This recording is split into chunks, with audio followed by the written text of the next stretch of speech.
রোদ লাগতেছে তাই না? সরি বস, সুন্দর লাগতেছে কিন্তু। এই মানিক, নৌকা ভিড়া। আপনি কি মাইন্ড করছেন বস? কি হলো? রক্ত পড়ছে।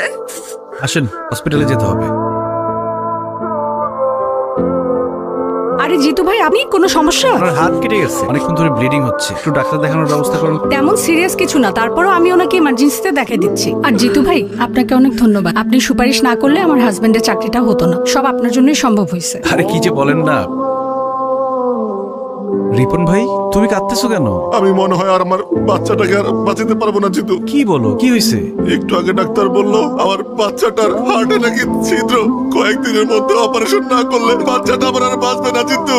এখন আমি এত টাকা কোথায় পাবো? চলো আমার সাথে, চলো ডাক্তারের সাথে আমি কথা বলবো। আসো, আঙ্কেলকেও সাথে নিতে হবে খেলতে। দাও আমরা খেলি, আসো। চাচু, আমি তোমাকে সব খেলা দিয়ে দিব, তুমি শুধু এখান থেকে আমাকে নিয়ে